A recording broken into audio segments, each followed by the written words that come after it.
Listen up. Hi, Lucy. Hi, Kel. The Lucy and Kel podcast.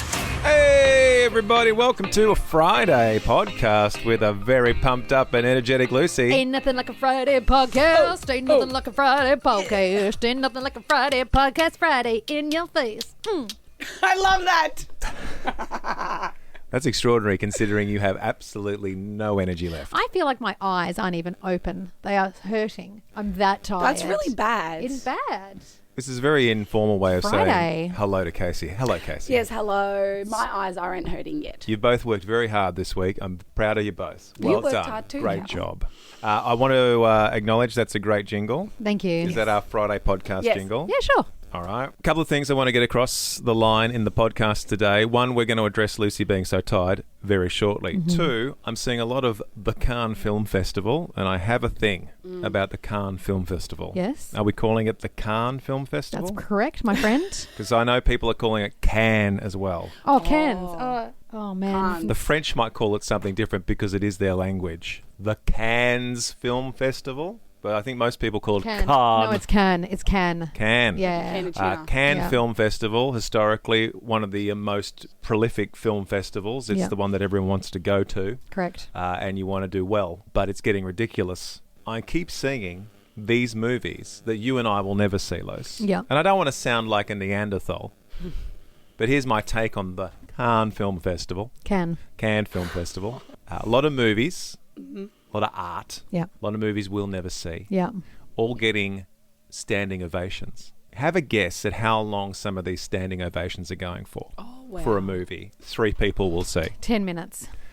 You're not too far off. 7. There was a standing ovation for a movie that I don't know the name of, and I guarantee you none of us will see, for 20 minutes. That's No way. amazing. I find that... That's amazing. I find a 20-minute standing ovation to be like, that's something I don't want to be a part of. I don't want to receive a 20-minute standing ovation. I don't want to be a part of a 20-minute standing ovation. Is that a reflection on me? I just think, yes, it is, because I have been to musicals where you jump up and give a standing ovation, and there's a point where you're just so euphoric, what you've seen is so amazing, you want to continue that moment, and then you just kind of continue it. I also have never 20 seen minutes? 20 minutes, but it must be the world's best movie. But what do you think the longest standing ovation you've been involved in has been? Like, As in I'm saying people 3 minutes. cheering for me or me cheering for others. Well, that's a great question. Because I've had standing ovations. Have you? Yeah, of course I have. Look at her. Well, a lot of performers have. I don't mean that in a rude way. I just mean it's I've the done my truth. I'm Kylie not show saying for I'm 20 years. And surprised. I've had so many times where people stand there, and Listen. it is a beautiful feeling. Listen. Beautiful feeling. I'm not saying I'm surprised. I was genuinely happy for you Yeah. that you've received a standing ovation. That Yeah. must feel lovely. It is amazing. It must have felt very long for you. But It maybe does. You feel very overwhelmed. I remember once I had a standing ovation and the place was going crazy, and I cried on stage because it was so beautiful. How long Yeah. do you think is enough, though? 3 minutes is long That's enough. a long enough. Yeah. I mean, you're standing up and you're applauding the people as they all come holding hands and running out to Yes. the middle. Yeah. And then they all bow Yeah. individually. Then they all bow together. Yeah. And then the guy who's obviously the lead at the end goes, all right, everybody, one more together. Yeah. And then the curtain comes down. Yeah. Standing ovation over. Like, you don't standing ovation when the curtain comes down, do you? 'Cause- Oh, sometimes we do. Really? I To have a curtain? I have, yes, because I've been to musicals where it's been so amazing. The curtain drops and the audience will stand there roaring. So they'll raise the curtain again. Cast will run forward again, and I'll do another round of bows. Surely they've got places to be. They've got to get home. Sometimes, but like on opening nights, that's not unheard of. I've seen 2 musicals as well where there have been standing ovations mid-show. The first was Aladdin, the musical, when the genie does, I never had a friend like me.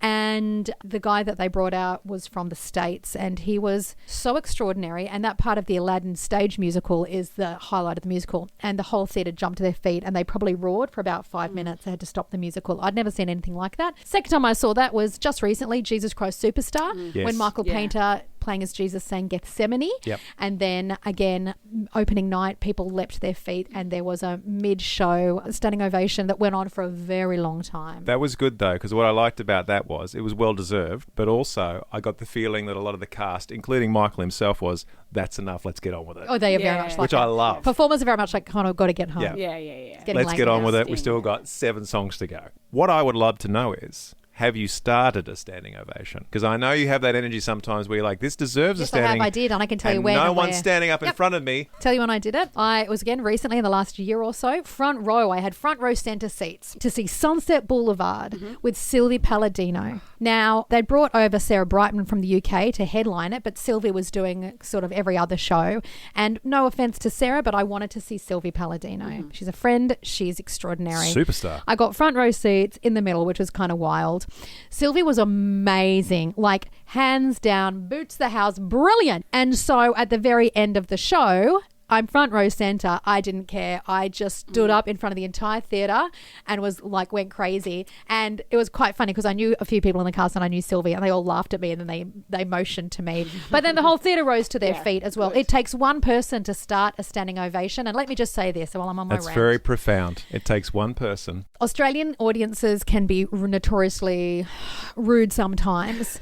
But you've just had people on stage pour their hearts out for 2 or 3 hours. You've spent your $100 for a ticket. You know, one brilliant thing you can do at the very end, show your gratitude. Yeah. If it just means standing up and clapping, it makes the people on stage feel like pouring out their guts for 3 hours was worth it. You'll feel better because you'll end on a high. Just stand up and clap. Yeah. If you like it, stand and clap. If you hate it, don't. But 9 times out of 10, you love what you see. So just stand, because it actually changes the whole atmosphere in the audience. And it just takes one person to stand. Don't be embarrassed about standing. Stand. And that's Lucy's public service announcement on standing ovations. That's right, correct. Casey, standing ovation? A couple of times when the movie's really good in the cinema, I'm like, yeah. You've done stood a in a movie? movie? That's I so didn't stand. cool. I clapped. No, that's so cool. I just clapped. Like, it was a great movie. I like and everyone that. claps. Oh, Also, no. on I like aeroplanes. that. Oh, don't. Yeah, Also- no. You're an aeroplane clapper. Well, you know what? Don't be like that. This guy or female is in the air for 20 hours and we're all just get up, rushing out and say bye, Yep. people who cared for me for this long and That's got right. me home safely. You're paying them to do it. Do Hey, you clap your Uber driver? I'm a bit like Casey. Do I'm you a clap bit a doctor after a routine colonoscopy? You probably should. Yeah. Casey, I'm a bit I like don't know you. what that means. Another human being has transported you at 30,000 feet in the air at 300 kilometres an hour and safely landed you somewhere Yeah. else. That is a bit of an achievement. Who do you think you are to just walk past Who the pilot? Who do you think you are? When I walk past... even know. No, excuse me. When I walk past, I say to the pilot, if he's there, I go, thank you so much. That's good. But I don't need to give him a round of applause because he hasn't broken out into a bit of a jazz standard with a high kick. Well, that's a much more in-depth conversation about standing ovations. I'm glad I initiated that because that was a wealth of information for me. Thank you both. That's okay. Well welcome. podcasted. I thought we'd wrap up this portion of the podcast. Lucy is exhausted. Yeah. So exhausted. All Casey and I heard all show in between the songs is, I'm so I'm tired. I could cry. I did check my ring. As you know, I have a sleep tracker ring. This ring. And I got to tell you, 2 reasons. Last night I went down the rabbit hole in a YouTube video that I was watching. It's a 5-hour YouTube expose on something that I'm interested in, and I got very tired watching that. Number 2, I just checked. My body did not go into a deep sleep last night. So whilst I had sleep, it wasn't deep, which is why I'm feeling wrecked. That's all. Thank you for that disclaimer. I thought I'd print a T-shirt out for you about how tired you are, and I've got some one-liners here about Lucy being so tired. Okay. You can pick the one you like the best. Yeah. Lucy's so tired. Yeah. Her coffee asked if she's okay. Strong start. All right. Lucy's not tired. Yeah.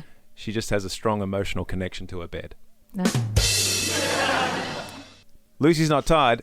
She's just running low on power and high on sarcasm. No. You're too tired to enjoy any of this. No, I don't know if I'm tired or they're just bad jokes. The Lucy and Kel podcast. Ladies and gentlemen, is international. It's a specific one. Yeah. It's International Buy a Musical Instrument Day, everybody. Buy a musical instrument as the orchestra tunes up here. Looking at images of the orchestra, I can tell you half the instruments involved. It looks like a lot of different sized violins. I know they're not all violins. There's cellos and there's Double violins. bass, violas, violins. International Biomusical Instrument Day. So, again, as we always do, we must celebrate that. So, congratulations, musical instruments. Lucy is a lover of music, performing and otherwise. And I just thought we'd have a quick discussion this morning about the fact that I have no musical talent in my body. I have attempted musical instruments in the past. I was either forced by school or just took an interest. School-wise, I was forced to do the clarinet, and that is an instrument that, unless you're very good at it, it's not the greatest instrument to be around. Yeah. It does sound like some poor animal is in the last stages of its life if you don't know how to play a clarinet properly. Yeah.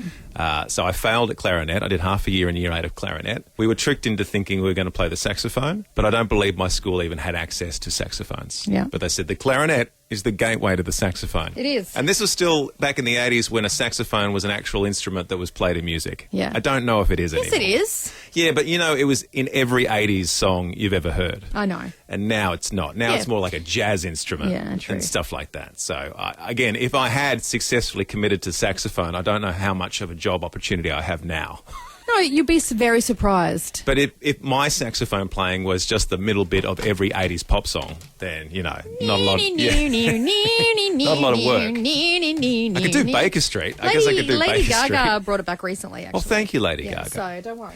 The one that I attempted outside of school was the drums. I tried to learn how to play the drums for about 6 weeks. You know what you need with drums? Coordination. Oh, well, I can't do that because I can't split my brain into Yeah. different things because you need to be able to go left hand, right hand, and then your You feet. need to have 4 limbs that all work in unison at different times. It's very hard. It's ridiculously and they're the butt hard. of all jokes, drummers. I know, they get portrayed as it's the easiest instrument to it's play. actually not. It's impossible. Your left hand is doing something completely different at a different time to what your right It's hand very is doing. difficult. Much respect for Good drummers. on you, drummers. Much respect. I became very aware very quickly I haven't got anywhere near the time or the finance to try and learn the drums. But as we look towards my co-host Lucy, she has attempted and successfully mastered a few instruments in her time. I don't know if I've successfully mastered. Well, let's start with the one that a lot of people may not know that you were very good at. I played trumpet She was a trumpetist. for many years. Is that what they call them? Trumpetists? No. Trumpeter? Trumpeter. Trumpeter? What Played- sort of trumpet? Are there many forms of trumpet, or is it just the one I'm There's thinking one. of? Yeah, it's not like there's a tenor trumpet. It's no. kind of like one you can hold in one hand. You hold it in both hands. You hold it in one both. on. You hold your left hand there, and Yep. then your right hand does the valves, the fingering. And that's my first question as somebody that doesn't know anything about instruments. You look at a trumpet and you go, there's a lot of noises coming out of that trumpet, Mm-hmm. but I can only see 3 buttons to press. So there's different combinations of different buttons, Right. and there's different levels of which you press them up and Oh, down. see, I didn't even know that. So depending on how far you push the valve down, Yes. changes the note. Correct. Look at that. And then there's different combinations. You're teaching me. Yeah. There's a lot of saliva involved. So much saliva, and there's a little spit. There's a little tiny spit valve down at the bottom of the trumpet, and you'd hold that open and go, and all the spit would shoot out. Goodness and you'd have to clean it gracious. after you played, and it always had that smell of Goodness. spit. Such an attractive instrument to play. Ooh. Do you miss it? I wish I'd kept it. I wish I could just be like, let's come a trumpet out, and then it's just not, be like, it's not like, it's a Saturday afternoon, no one's around. I think I'll just crank out some trumpet. No. No one does that, do they? No. Well, as one of our neighbours play sax all weekend. Yes. Yeah. They certainly do. Yeah, they play jazz, and we're like, oh, that again. But I wish I kept up with it. I was quite good at it. I was first trumpet in the band, and Which first is trumpet means closest to the conductor. and the best. Yeah, so you Right. get the leads. So, and I used to play on like Anzac Day at school. I'd be the person who played the last post. Yeah. Well done. So, but that was then it made my front teeth wobbly, and then I panicked. What? And then I also thought, How are you doing anything with your teeth in a trumpet? because you're putting the Are you chomping onto the front of the trumpet? No, and but you're like, think no, about no, no, the you blow pressure into it? of when you have a trumpet and you have the Oh, it mouthpiece pushes against your yeah. teeth. And I'd push against it, and my front teeth were so wobbly from playing the I trumpet. had no idea. And so then I felt anxious, and then had Yes. anxiety about playing the trumpet and my teeth falling I out. don't think anyone's loved the trumpet enough to lose their teeth And then I over got it. to that point where I was a teenager, and I was like, "This isn't cute." I'm not getting enough interest from boys. Yeah, so then I was like, I'm going to stop that. So I stopped it. I'm sad I did. And then I started learning piano. I showed Gavin my trumpet in the quadrangle and he didn't seem very interested at all. So Check now, out my trumpet.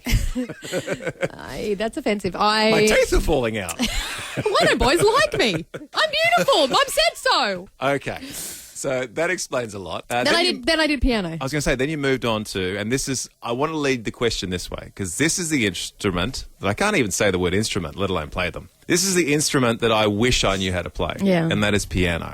I wish I could just sit down at any piano and crank out whatever to impress the audience around the piano. How great is playing piano? It seems like it's the greatest thing ever. It seems effortless when you can do it well. Do you love it?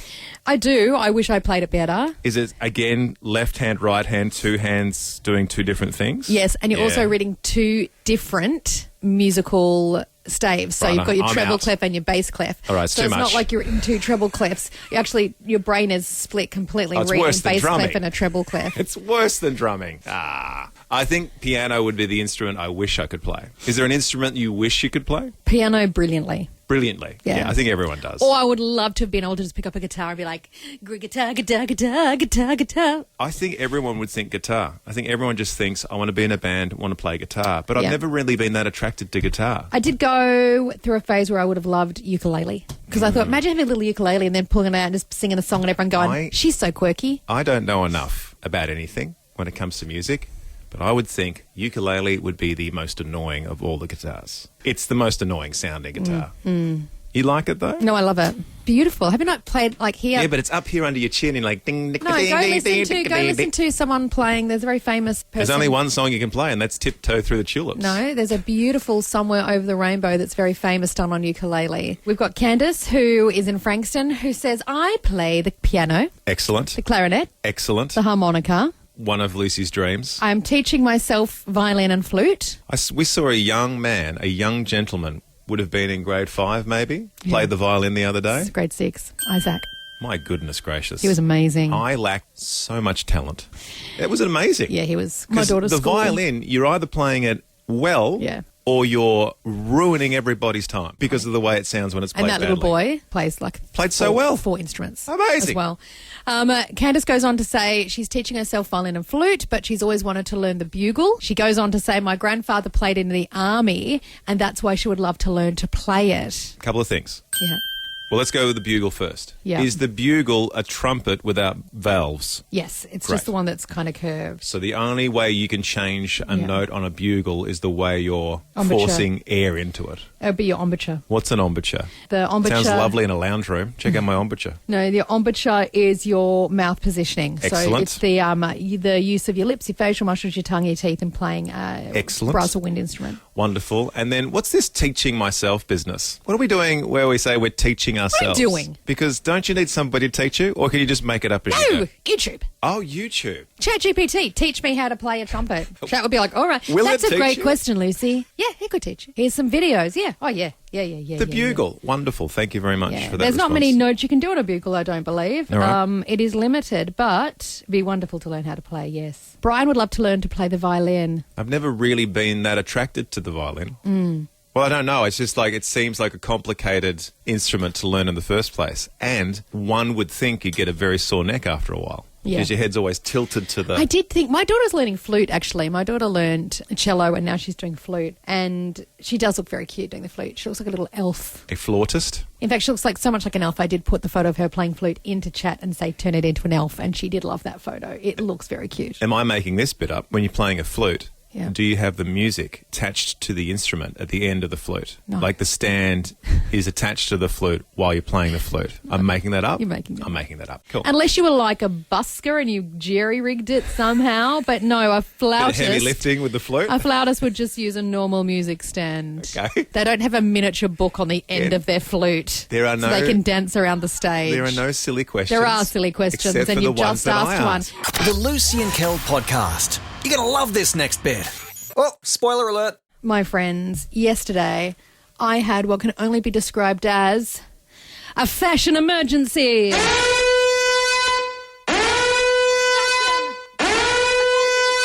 It's very official. At a fashion emergency. A fashion emergency? I feel like I have that all the time. Yeah. I think I'm a walking fashion emergency. Yeah. Well, what's it when the emergencies happen and it's too late, it's all gone? Right. Like your fashion ground zero. Great. It's too late. Okay. Well, now we need clean-up teams to go in. Oh. Sorry. Listen, I was out to the shops yesterday. What were you doing? Shock and horror. Shock and horror. No. It's gonna You? I will At tell the you. I don't shops? care. I don't care. Everyone can know my business. I got nothing to hide. I was getting my nails done. Yeah, I was. And Oh, Casey was trying to see your nails. Oh. she likes them. What do you call that sign that she just gave you? Okay. Oh, 2 OKs. Yeah, Two perfect. perfects. Perfect Perfection. nails. So I went and got my nails done. I hadn't had my nails done for years and years. I started again because I'd kind of chewed them down to nubs that weren't pretty. Anyway, I got my nails done. And that was lovely. And then one of my favourite shops is in this shopping centre. One of my very, very, very favourite shops. And so I thought, you know what, I'm going to go for a wander around my favourite shop. Excellent. So I'm walking and I've got stilettos on, as you do, because I'd been at work. And as I'm walking around, I'm like, my back is killing me. It's so sore. What's going on? And every now and then I'd kind of slide. My foot would slide out left. And I was like, this is so weird. Like, why am I losing all control? And then my ankle of my left foot was hurting. And I'm hobbling around. It was Forest Hill for those playing at home in the eastern suburbs. I'm hobbling around Forest Hill, which was like a ghost town, by the way. So no one around to see me sliding everywhere. And I'm thinking, my back is getting worse. I'm walking around the shops for an hour. Are you slightly sort of moving to the left as you walk? Yes. My foot keeps sliding out to the Walking left. into walls. I'm like, this is weird. I hope I'm not having an episode. So I go, finally, after I'm finished, I go to the car and I sit down. And I think to look at my heels because I'm like, what is happening? And I pull off my heel on my right. Looks great. Pull off the heel at the left. Half the heel had snapped off. And so I was walking on stilettos unevenly by probably about 2 centimetres, and also there was no like base of the heel, it was just metal, so that's why I kept sliding on the tiles and why my ankle was hurting. So I've put my back out because I've been walking around with a 2 centimetre difference on my stilettos for a good couple of hours. It was a fashion emergency. Hang on, you got to warn me. It was a fashion emergency.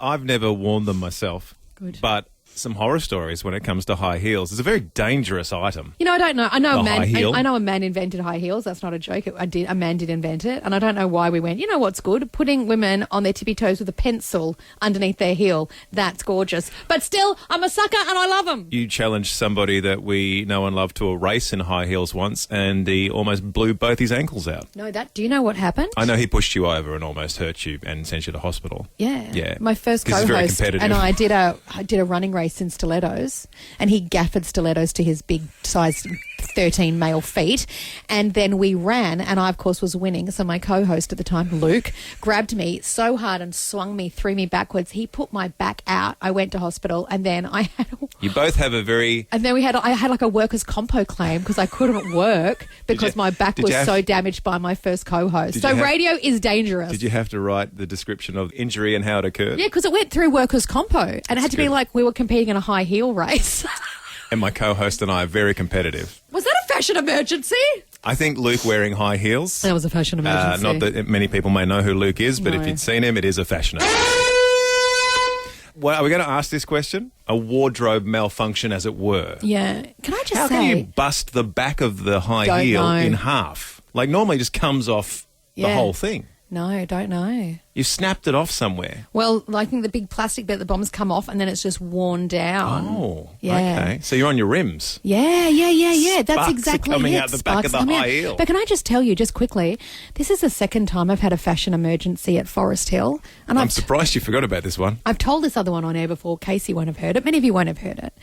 Has I was- Casey not heard this one? No, so I'm going to look directly at Casey's face. Same shopping centre.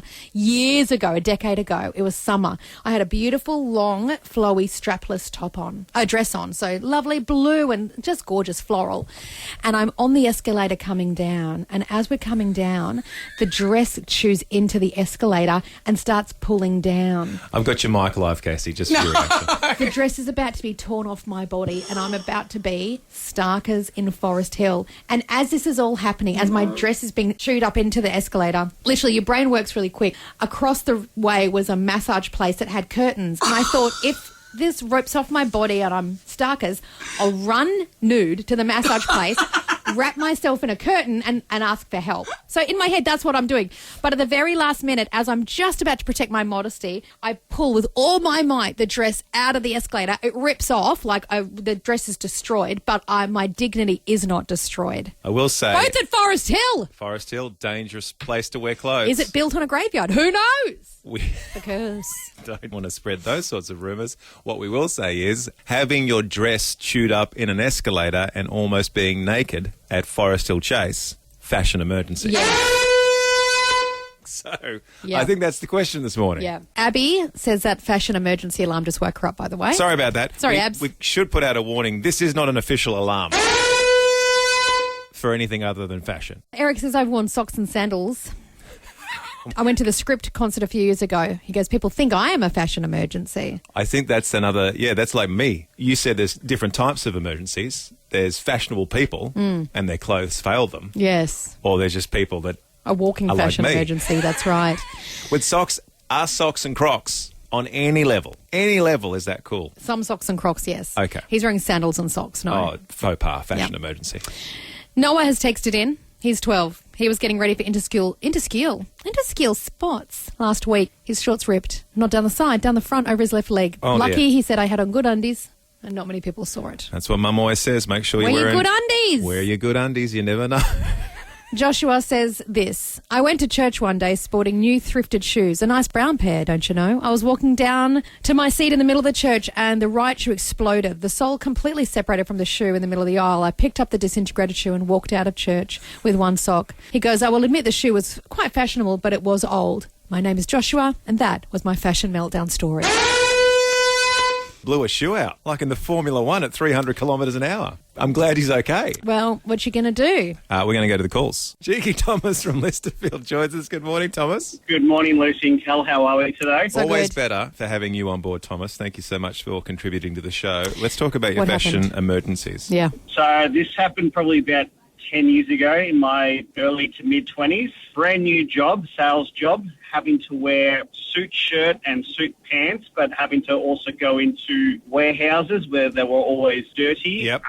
So looking the goods, Yeah. but you're also working in an environment that could be dangerous towards your clothing. Correct. Had to check stock levels for a customer, a bolt system that was up high, had to walk up a fairly tall step ladder and did it 2 or 3 times in front of my manager. Third time, when I'm stepping up, the backside of my pants completely blew out. Gosh, how embarrassing. What did you do? Now, just to describe this again, Thomas, you're at an elevated position and your pants have blown out. Yeah, while I'm taking the third step up, I could just feel the tightness around the cheeks went from really tight to completely loose. And I'm like, whoops. Oh, I've done myself a fashion emergency. And I quote, the tightness around the cheeks released. And again, he's in an elevated position around about head height of his new boss. Oh, my gosh. My favourite part of that story. Oh, my gosh. And then You just know that boss is telling people this Yeah. story years later. my favourite line, and then my pants blew out. Oh, no. Thank you, Thomas. As I said, You know what? His nickname is Cheeky Thomas. It truly is Cheeky Thomas. The Lucy and Kel podcast. The weather is turning. It is getting colder and my heater is going on more frequently. And sometimes I think, oh, I don't like this weather. But then when I head out, especially into places like the city, and I see the homeless in winter weather, it is distressing. It's heartbreaking. But there are people working within the homeless community to give them the help they need. And those people include Angli Victoria, who have a winter appeal coming up. And joining us from Angli Victoria is Andrea Dwyer, who works as their Director of Innovation, looking after the homelessness and emergency relief services. Good morning, Andrea. Oh, good morning, Lucy. How are you? I'm doing well. I'm inside. I'm warm. And that is a blessing because a lot of people are not, are they? Absolutely. No, it's a really tough time for people at the moment.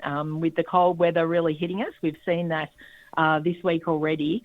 That doubled with the cost of living crisis really means that some of our vulnerable Victorians are doing it quite hard. I know we've spoken to many different aid organisations, Salvo's Food Bank, and we know that the demand for even food for those in need, homeless or those couch surfing, has just, I know in some cases it's doubled, it's tripled, it's quadrupled. Is that what you're seeing at Anglicare as well? Yes, definitely. We've seen a huge increase in demand for both our emergency relief and our homelessness support services. I think one of the biggest issues is the increase in the cost of living, and everyone's feeling the pinch of that. We're also seeing the rise in cost in rent. But also, really importantly, we're continuing to see an increase in family violence in our communities. And as a result of that, we're seeing much larger numbers of women and children accessing emergency relief and homelessness services. So we're seeing people who have never had to turn to these services before are now needing to access our emergency relief and support services. That's heartbreaking. We get the privilege of catching up with a lot of different organisations, whether it's Salvos or Food Bank or Melbourne City Mission, but I rate Anglicare right up the top there. Anglicare doing a masterful amount of work for people in need. But for people that don't know, maybe you could just give us an overview of what you're practically doing to help people in need, especially throughout the winter season. Yeah, sure, Kel. Thanks for those kind words. That's really nice. So Anglicare Victoria provides a breakfast program 365 days of the year. That's located in the middle of Melbourne and provides a critical service for those who need a hot breakfast, possibly after a night of sleeping rough. It will be the first time that they have a connection in the morning and they can go. We, throughout the last year, we've served 21,000 eggs, over 1,000 kilos of bacon and 40,000 cups of coffee to people in the morning. So that's there every day from 7:30 to 9 a.m. When they go to that service, they're also able to have a warm shower. They're able to meet with other people and, importantly, access referrals to other sorts of services.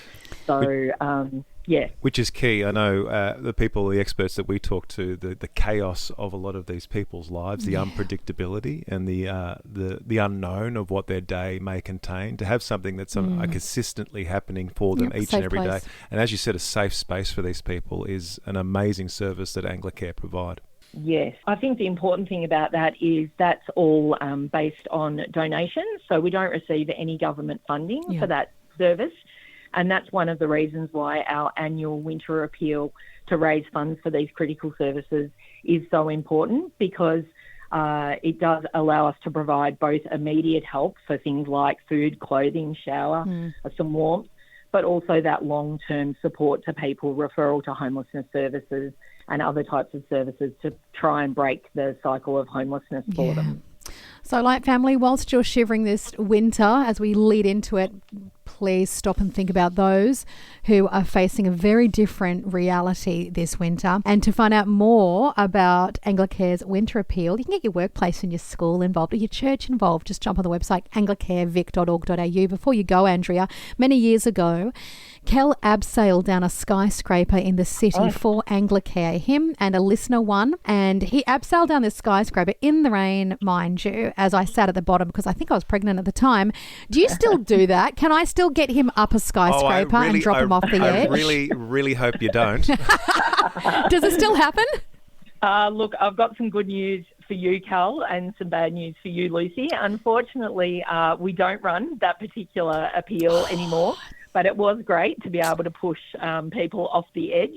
But there's lots of other ways that you can get involved with Anglicare Victoria, particularly workplaces if they want to do workplace giving and come together and help us in a range of different ways. So reaching out via the website or calling our 1-800 number is the best way to find out about that. Fantastic. Yeah, right. Bad news for me. Good news for Kel. But, of course, thank you so much for your time, Andrea Dwyer from Anglicare Victoria. Best of luck with your winter appeal. Thank you so much for your heart for those here in Melbourne less fortunate. Thanks so much, Lucy. See you later. Bye, Kel. The Lucy and Kel podcast. You're going to love this next bit. Oh, spoiler alert. But I have sports news. That's right. Forget Eddie Maguire. Forget Triple M. Forget any other sporting place you go. A third sported-related item. SEN. SEN? Do they do sport? Well done. Thank you. Yeah, SEN's for old people. Okay, I've got the sports news today, my friend. Would you like to go down to the sports news desk? Let's go.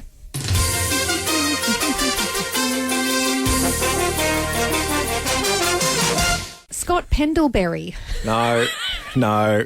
Scott Pendlebury. No. Yes. Berry. From the jump, Scott. I'm calling Scott Pendlebury. Scott Pendlebury. But it's spelled Berry. It's Pendlebury. B-U-R-Y. Say it with me. Scott Pendlebury. Scott Pendlebury. Pendles. I'll allow Pendles. Is having a record-breaking match this weekend. He absolutely is. Yes. What's he doing?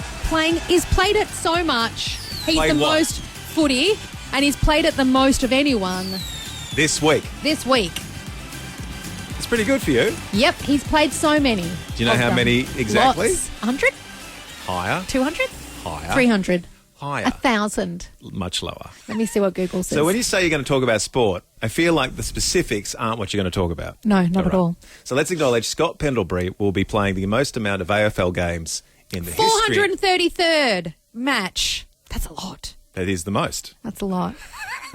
But No, it's quite actually the most. But 433, I just want to point out we did 3,000 radio shows and I didn't get a gold jersey. I point out to you, he's never been late to a game.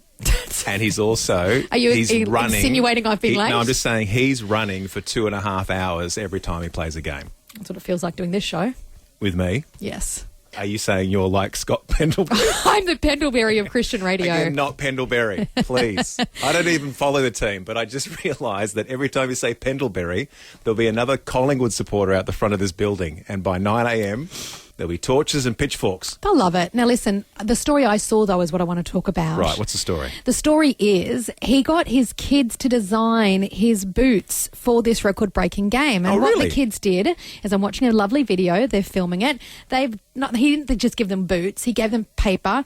They've drawn and designed one shoe each. It's been sent off to what I think looks like the printers. Puma. Right. And then they have printed the shoes with his kids' designs all over it. It says things like, "Good luck, Dad. Let's go." That's so good. Pendlebury. I have to say that. But it looks lovely. And I think that's so very special. It's going to be something he can keep forever. It says, "Go Pies, good luck." His daughter's drawn a watermelon. His daughter has drawn a basketball on the shoe, which is also interesting because he's not a basketballer, but she's drawn a basketball. Well, does she know what game her dad plays? Possibly not, but that's all right. I think that's adorable that the kids have made something for their dad on a very special day for Dad. And I'm sure, now there's been a lot of chat about the fact that he's getting most of the, if not all of the residuals for like all the merch that is sold on the weekend. Yeah. He himself has said that's all going to go to charity. Yep. But I would like to think the boots he plays in, Hope he keeps them. that have been made by his kids, Yeah. he's going to keep those forever, shortly. Yeah. I mean, as parents, we all love keeping Mementos. the majority Yeah. of the stuff that our kids make for Majority, us. for Not sure. all of it. Not all of it, no. Some of it doesn't make it. Some of it does. Have you kept anything from Shiloh that she's Yes. made for you? I'm a hoarder of memories, so I'm very sentimental. No surprise, you all know that about me. Has so she if ever my daughter, designed some Puma football boots for she you? hasn't, no, but whenever she has made me something, I keep it. So years ago when she was quite young, she was into pottery.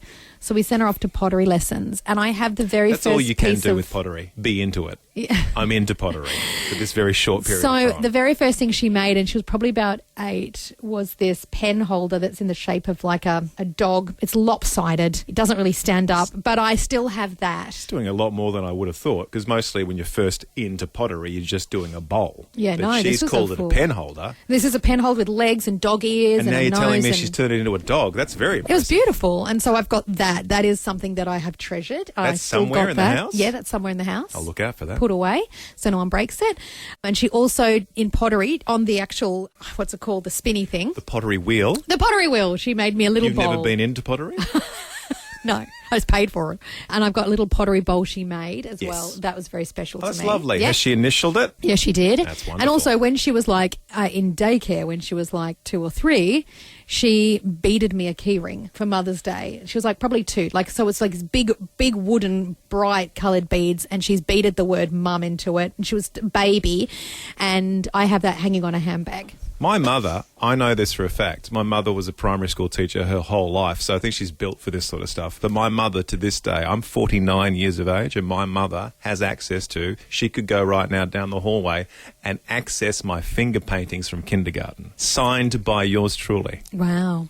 We should bring them in and see just Delving what into was going on. Into the mind of Kel. In 4-year-old Yes. Kel's mind. She's got all of my finger paintings, and she also has every one of the Christmas decorations we ever made her. There was a period of time in the 80s where you would get some clay again, and you'd put your hand in it and then say Merry Christmas at the bottom of it, and then the kindergarten teacher, would put a red ribbon through it, Yeah. throw it in the kiln or whatever. Yeah. I don't know what the mechanics of it are, and then glaze it and give it to Mum. And she has that to this very day, unless she's thrown it out and hasn't told me. I think parents keep a lot of that sort of stuff that their kids have made them. Maybe not dads, Probably a lot of mums. Claire has said, my gran made these dresses for me and my mum and kept them. She sent me a photo. My daughters have now grown out of them and I've put them away for their daughters. And it's the most beautiful, oldie-worldy little smocked dresses. It's gorge. I reckon that's a whole sub-conversation. I reckon there'd be so many clothes that have been kept by mum specifically. Yeah. Like those onesies. Yeah. Keeping like those baby onesies, just one of them, just to remember how tiny your hulking 25-year-old son is now, but then he used to fit into this blue onesie. There'd be a lot of that. I have heaps of my daughter's baby clothes. Karen says, I still have a Christmas angel my son made when he was in prep. He's now 35 and married. A Christmas angel. I have a Christmas picture my daughter's made out of a reindeer. And Christmas decorations would be big. And she's now 30 and has her own daughters now. I would take a photo, but it's in my boxes. And she sent me 1,000 very well organised boxes of lots of mementos.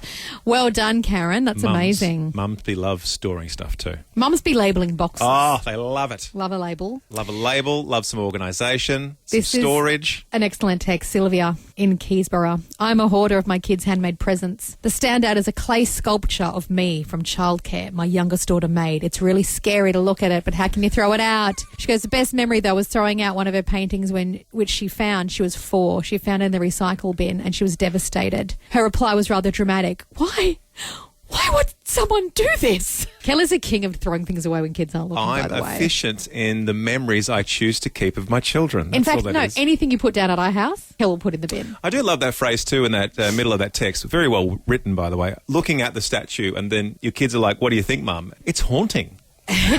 It's terrifying. It is. Well done, wow. It's a statue. Jody from South Morang is on the phone. Hello, Jody. Good morning. What have you kept from your kids? Oh, well, it's not what I've kept, but what my mum has kept. Back in 1986, in kindergarten, we made a key holder. So it's a block of wood with a blue handprint of my hand. Yeah, that was big in the 80s, handprints. I like that. I Iconic. like where this is going. Yeah, and 2 hooks on it, and she still uses it to this day. It's next to the front door, and she hangs all of her keys on it. But I think the saddest thing is my hand still fits on that block of wood now. Oh, you got teeny hands. Teeny tiny hands. Sorry, Jody. Teeny tiny hand Jody. That had the ring of Jody just realising what that statement actually means just then. That my hands are the same size they were in kindergarten. How Jody, bizarre. That's so strange. Can I say... Either you had giant hands as a kid or you have abnormally small hands as an adult. Either way, Jody, both weird. Jody, are you there? Yep. I want to reiterate. I said this to Cheeky Thomas earlier. We cannot do a show like Lucy and Kel without the Light family. Jody, you're a superstar. Well done. Great story. I'm just going to call you Tiny Hands Jody from now on. Don't call her sorry. Tiny It's stuck. Tiny Hands Jody. The Lucy and Kel podcast. And dare I say, at the end of another podcast on a Friday. Well podcasted on a Friday, Lucy. Thank you very much. And also well podcasted on a Friday, Casey. Thank you, you too, Cal. I've never seen 2 more tired individuals. We are just Could you just lie down or something? I know, right? Case, So do you want to bad. go get a... Can we go Do for a you walk? want to go get I just a go home. energy Just go drink? home, both of you. I've got a meeting We've with got someone work. very important. Because we're brekkie, we start the day in the dark. We look at 10 billion LED fluorescent blue light Correct. screens. So we need to get out, get some light, get some sun, vitamin D, then get an energy drink. And on those words to live by, get out, get some sun, and get it. Do you want to say get an energy drink No, or go but I want get to an be energy secret. drink? It's time for us to wrap up the potty. Have a great whatever time of the day it is for you right now. And until we meet again, everybody. Well, that's all for now. But you can download more podcasts anytime or catch Lucy and Kel live weekday mornings from 6 till 10 on 89.9 The Light. Ain't nothing like a Friday podcast. Ain't nothing like a Friday podcast. Ain't nothing like a Friday podcast. Friday in your face. This is the end bit. This is the end bit. Woo! This is the end bit of the show. And bit.